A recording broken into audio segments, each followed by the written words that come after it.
My brother slept with my wife. My parents took his side and demanded I support their new family. But what I did next left them speechless. I, a 34-year-old male, need to share what's been happening because, honestly, I'm losing my mind here and could use some outside perspective. This whole mess started way back, so I guess I should explain the background first. I grew up in a pretty average suburban house outside Boston. My parents weren't terrible parents or anything, at least not at first. They both worked decent jobs. We went on regular family vacations, did the whole cookout thing in summer, normal family stuff. I was their only kid for 8 years, and things were actually pretty good. Then my brother Mason was born. Look, I know how this sounds. Trust me, I've spent enough time in therapy to know this isn't just typical older sibling jealousy. The day Mason came home, it was like someone flipped a switch, and I became invisible in my own house. I don't mean that in some dramatic teenager way. I mean my parents literally forgot about me half the time. For example, when I was in 6th grade, I spent 3 months building this crazy detailed solar system model for the science fair. I built everything from scratch, even programmed this little Arduino thing to make the planets move. The judges were so impressed they gave me this special award for the math work. My parents didn't show up because Mason had t-ball practice. Not even a game, just practice. The living room walls were covered with Mason's participation ribbons, while my science fair trophy sat unopened on the mantel for a week before disappearing into the basement. My mom still has Mason's macaroni art from kindergarten framed in the kitchen, but she couldn't tell you where my high school diploma is. My dad was even worse about it. This one time, I had this huge robotics competition. My team had worked for months, and I was team captain. Dad promised he'd come. The morning of the competition, Mason decided he wanted to try baseball. Not even a real game, he just wanted to throw a ball around in the backyard. Guess who didn't make it to my competition? The car thing really showed their true colors, though. When Mason turned 16, my parents bought him a brand new Honda Civic. Their reason? To boost his confidence. Meanwhile, when I turned 16, I had to get 3 part-time jobs just to save up for college because they were teaching me responsibility. I worked at the library in the morning, did math tutoring after school, and worked weekends at this computer repair shop. Mason totaled that Civic 3 months after getting it. They bought him another one. But the thing about Mason is that he was a nightmare kid. Like the kind of kid other parents whispered about. He'd throw these massive tantrums if he didn't get his way, even as a teenager. He'd break things, scream at our parents, skip school, and they just made excuses for him. He's sensitive. He's just expressing himself. He's going through a phase. Meanwhile, I had to be perfect. Any grade less than an A+, and my mom would make these little comments about how maybe you're spreading yourself too thin. If I ever showed any frustration or anger, I was being difficult and making Mason upset. The crazy thing is, for years, I actually believed there was something wrong with me, like maybe if I was just a better son, they'd notice me too. I spent so much time trying to get their attention, but nothing worked. I didn't realize how bad it was until I got to college and saw how other families treated each other. How my roommates' parents would call just to check in. How my friends' families would celebrate all their kids' achievements. But the best part about college? The distance. I barely went home except for major holidays, and even then, I'd make excuses to leave early. Dad would make these guilt trip comments like, Mason really misses his big brother, but I noticed Mason never actually called or texted unless he needed money for some business idea. By junior year, I was killing it academically, and had 3 papers published. The department head recommended me for this exchange program in South Korea. 6 months at Seoul National University working on this cutting-edge AI project. My parents didn't even notice I was leaving the country until I was already gone. They were too busy dealing with Mason's latest drama. He'd gotten kicked out of his 3rd community college for not attending classes. Those 6 months in Seoul changed everything. So many opportunities, so much innovation. Plus, nobody knew me as Mason's brother or the quiet one. I was just me, When my exchange program ended, a startup offered me a full-time position for after graduation. The salary was crazy good, and they'd handle my visa and everything. I said yes without even thinking twice. I graduated top of my class, landed offers from major companies, and still, my parents skipped my graduation because Mason had a GameStop interview. But I think I stopped caring anymore. Moving to Seoul was the best decision I ever made. Within 3 years, I was leading projects and finally living life on my own terms. My parents barely noticed. The few times they called, it was always about Mason's latest crisis. He'd gotten fired again, he'd borrowed money from the wrong people, he'd gotten some girl pregnant. Turns out, he lied about that one. The girl had to get a restraining order against him when he wouldn't leave her alone. Then I met Rachel. Man, I still remember exactly how it happened. I was at this tiny coffee shop in Hongdae, trying to explain in my broken Korean why my credit card wasn't working. She stepped in to translate, saved me from completely embarrassing myself. Turned out she was teaching English at an international school nearby. Rachel was different from anyone I'd ever met. She actually listened when I talked, asked questions about my work, and understood the answers. When I told her about some new code I was working on, she'd get excited with me instead of zoning out. Plus, she had her own life, her own goals. She wasn't looking for someone to fix her problems, she was looking for a partner. We dated for 2 years before I proposed. The wedding was small but perfect, just our friends and her family. My parents said they couldn't come because Mason needed them at home. He'd gotten into some trouble with credit card fraud or something. Honestly, I was relieved they weren't there. Life was good. Really good. I was successful at work, happily married, living in a cool city. Rachel and I traveled around Asia on weekends, tried weird foods, learned new things together. I thought I'd finally escaped all the family drama. Then my company announced they were opening a new office in Boston. They wanted me to head it up, triple my salary, full relocation package, the works. Rachel was excited about moving to the States, said it would be an adventure. I wasn't really thrilled to go back home, but I thought enough time had passed that maybe things with my family would be different. When we landed in Boston, my mom texted, asking if we'd arrived safely. I thought maybe she was finally showing some interest in my life. Nope, she just wanted to tell me Mason had moved back to Boston too. Apparently, his business ventures in California didn't work out. By business ventures, I mean he'd convinced some girl's wealthy parents to invest in his tech startup. The startup was just a badly designed website that never launched. The girl's parents threatened legal action when they found out he'd spent their money on fancy cars and expensive restaurants. Typical Mason. Rachel and I settled into a nice place in Cambridge, landed jobs, and everything was finally coming together. Then Mason started showing up everywhere. First, it was just random texts. "Hey, big bro, heard you're back in town." Then emails about wanting to reconnect, saying he'd grown up and changed. He wrote this long message about how therapy had helped him understand his past mistakes. Said he wanted to be a real brother for once. I ignored him for 2 weeks. Then he found out where I worked. He showed up in the lobby one day, telling the receptionist he had a lunch date with me. Luckily, security checked with me first, but then he waited outside the building for 3 hours. My team could see him from our office windows, just standing there like some creepy statue. Rachel thought I was being too harsh. "He's trying to make amends," she said. "Everyone deserves a second chance." She didn't know about the restraining orders or the money stuff. I hadn't told her because honestly, I was embarrassed. Who wants to admit their brother is basically a professional scammer? But Mason was clever. He'd always been good at manipulating people. He started sending Rachel these long, emotional messages about how much he regretted not being a better brother, how proud he was of my success, how he just wanted to be part of our lives. Rachel kept pushing me to give him a chance. "He seems sincere," she'd say. "People can change." I wasn't buying it, but she was determined to play peacemaker. Then, without telling me, she invited him over for dinner. I walked in after work exhausted, only to find Mason sitting in my living room like he belonged there. The audacity. My stomach dropped, and for a second, I thought I'd lost my mind. Had I invited him and forgotten? No, this was Rachel's doing. I pulled her aside in the kitchen, keeping my voice low but firm. "You invited him here without asking me?" She sighed, crossing her arms. "I just thought if you actually talked, maybe you'd see he's trying." I brushed it off at that moment. I didn't want to start a conflict with Rachel in front of him, and a small part of me wondered, what if he really had changed? Back in the living room, Mason put on a damn Oscar-worthy performance.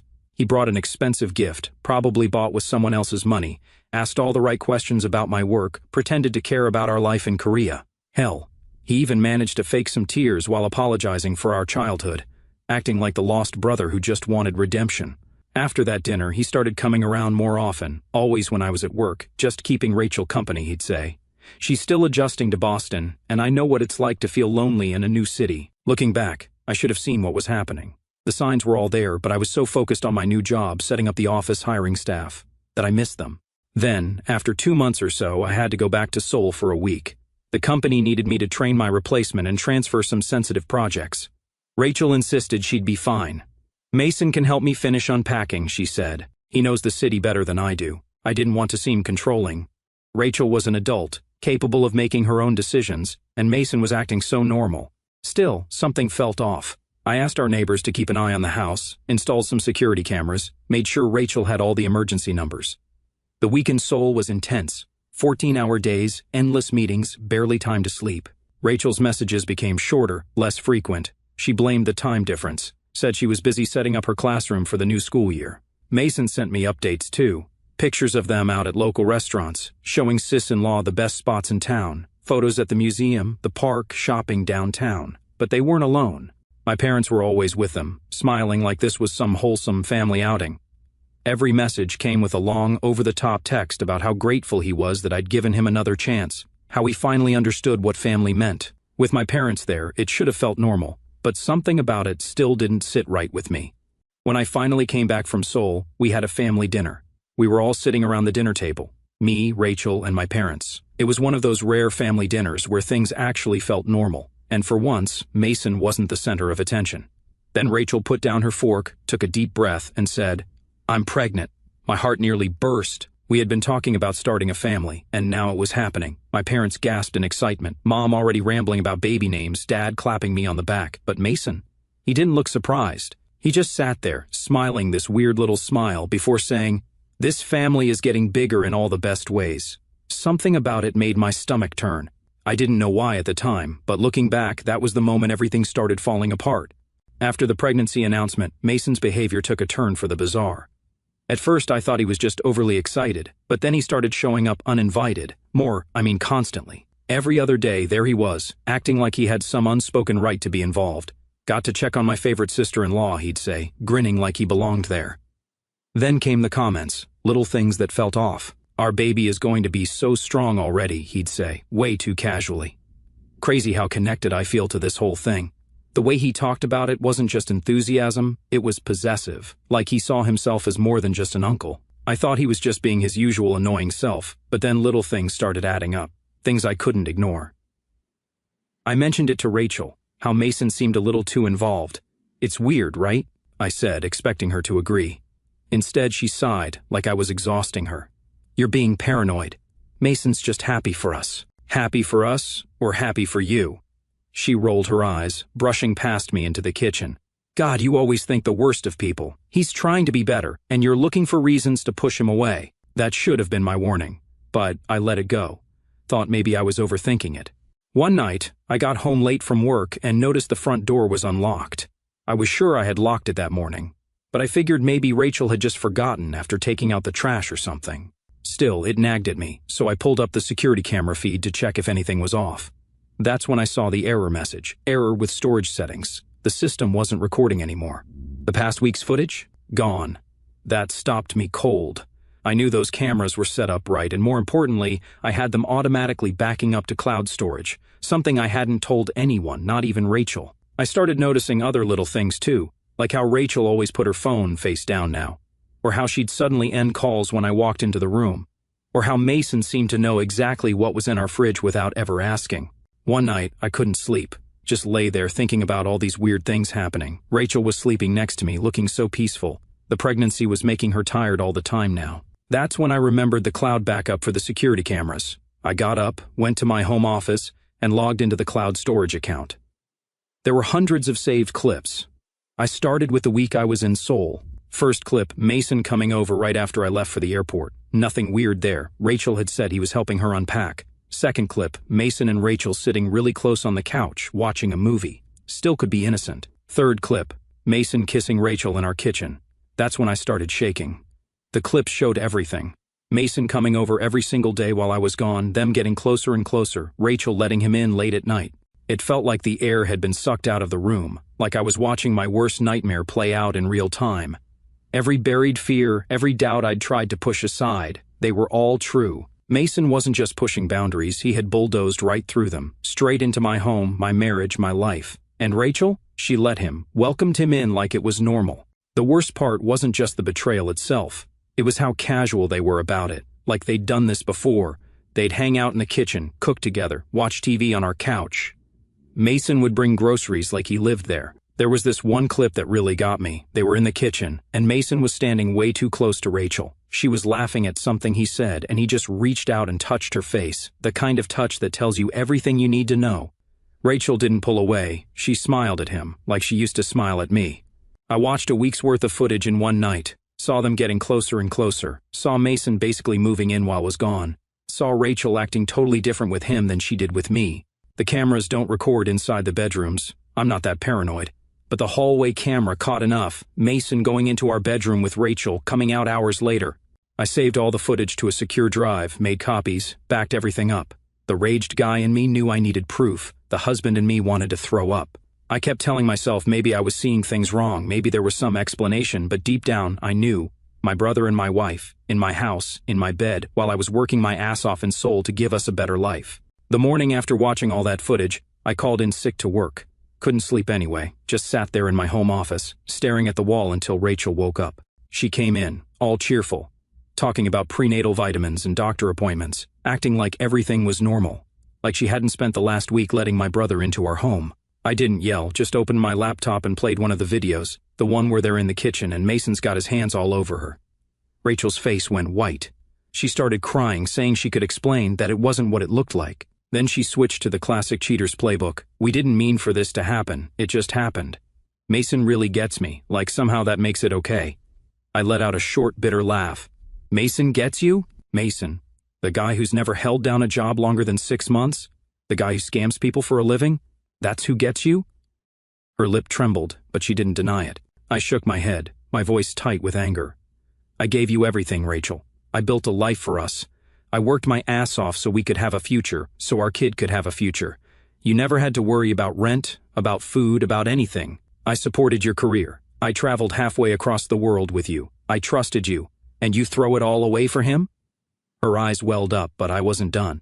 I texted Mason to come over. No explanations, no warnings, just a simple, we need to talk, now. He showed up, like he always did, that smug grin on his face, probably thinking Rachel hadn't told me yet, that I was still in the dark, still playing the fool. That grin died the second he stepped inside and saw the laptop open, footage playing frame by frame, exposing every single one of his lies. His eyes flicked to the screen, then back to me. His entire body stiffened, but Mason, ever the manipulator, tried to spin it immediately. Bro, you got to understand. Since when? I cut him off, my voice steady, sharp. How long has this been going on? Rachel was already crying. I ignored her. I wasn't done with Mason. He was scrambling, trying to figure out the angle that would save him. It just happened, man. We didn't plan this. It wasn't like that. Rachel finally found her voice, weak and shaking. Please, you have to understand. We didn't mean to hurt you. I let out a sharp laugh. You let my brother into our home. You let him into our bed. You let him pretend to be me while I was gone. But yeah, sure, tell me how you didn't mean it. Mason's voice dropped, his expression twisting into something almost defensive. Look, bro, you're always working, always focused on career. Rachel was lonely. She needed someone who could be there for her. And then he had the audacity to say, maybe if you'd been a better husband, this wouldn't have happened. I swear my entire body locked in place, fighting the urge to throw him through the nearest wall. Is that what you tell yourself to sleep at night? That this is somehow my fault? That you didn't have a choice but to act like a goddamn parasite? Rachel sobbed harder. Please, we need to think about the baby. I turned my head so fast she flinched. Whose baby is this? Her face crumpled, like she hadn't even considered I'd ask. It's yours, she choked out. I swear. You swear? I gave her a look so cold it could have frozen the entire room. Like you swore I was the only one? Like you swore Mason was just family? She didn't answer because she couldn't. Mason, desperate now, come on, man, we're all family, we can figure this out. That was it. That was the moment something inside me snapped. I took another step toward him, closing the distance until I was right in his face. Let me make something very, very clear to you, Mason. You are not my family. You are not my brother. You are nothing to me. He opened his mouth, but I kept going. You crossed a line you can't come back from. And if this baby isn't mine, I leaned in, then you better run. You better pack up whatever scam you've got going and get the hell out of my city. Because if I ever see you again, if you so much as breathe near me or this house, I will make sure you regret it for the rest of your miserable life. Mason froze. For the first time in his life, he looked genuinely afraid. Rachel whimpered, please, let's just... I cut her off. Both of you, get out. Rachel, she did something I wasn't expecting. She reached for my hands, gripping them like I was her last lifeline. Please, we can fix this. We were both lost. I yanked my hands away so fast she nearly fell forward. I wasn't lost, Rachel. You were lost and you let my brother guide you straight into hell. It was a mistake, she whispered. A horrible mistake. Yeah, no kidding. She inhaled sharply, and then, like clockwork, she flipped the script. Are you really going to punish our child for this? Her voice broke at just the right moment, like she'd rehearsed it. Are you seriously going to be one of those dads, the kind who lets their own bitterness ruin their family? Don't even try that on me. He needs one parent who isn't a liar and a cheat. They kept talking, but I didn't have the energy to argue anymore.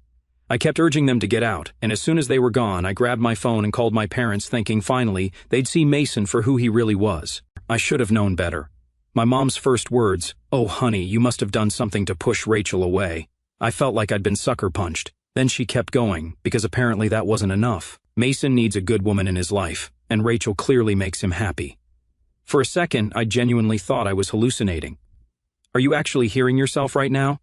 Sweetheart, you've always been so focused on work. Maybe this was a sign that Rachel needed more from you. I swear I almost dropped my phone. I thought I'd misheard. I thought maybe there was some shred of sanity left in this family, but no, they were really standing behind him. My dad was even worse. Started talking about how Mason's finally found his path and how I should be the bigger person and help them out financially until Mason gets established. Like I'm supposed to bankroll the people who betrayed me. They even started telling family members that I was emotionally abusive and controlling because I had security cameras in my own house, saying I drove Rachel away with my cold personality, that Mason was just being a supportive brother and things got complicated. That's when I knew I was done. Done with Mason, done with my parents, done with all of it. I called a lawyer that afternoon, found a good one who specialized in cases with proof of infidelity. I told them I had everything documented, every visit, every lie, every betrayal, and I filed for divorce. But my parents weren't done trying to destroy what was left of my life. A week after I filed for divorce, they hit me with a lawsuit demanding financial support for both Mason and Rachel. Their argument? That I had a familial obligation to support my brother and pregnant wife during this difficult transition period. They wanted me to pay Mason's rent, cover Rachel's living expenses, and even fund Mason's latest business venture. The audacity was breathtaking. What they didn't know was that I'd been planning my comeback meticulously. While they were busy trying to paint me as the villain, I'd been working to build an airtight case, not just against Rachel for the divorce, but against Mason for his years of fraud and manipulation. With the help of my lawyer, we contacted every single person Mason had scammed in the past 5 years, found his victims through social media, online forums, and court records. My lawyer helped them file a class action lawsuit against him, complete with documented evidence of his schemes. The civil suit hit him like a freight train, just as he was trying to convince Rachel they had a future together. Then we dug deeper into their affair.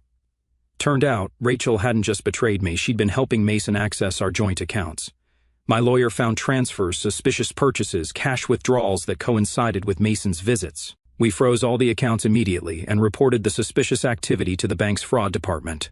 While this was happening, my parents were still pushing their lawsuit, demanding I pay $5,000 monthly for Mason's basic needs and another $3,000 for Rachel's expenses. They even had the nerve to request $50,000 for Mason's new startup, all before anyone knew if the baby was even mine.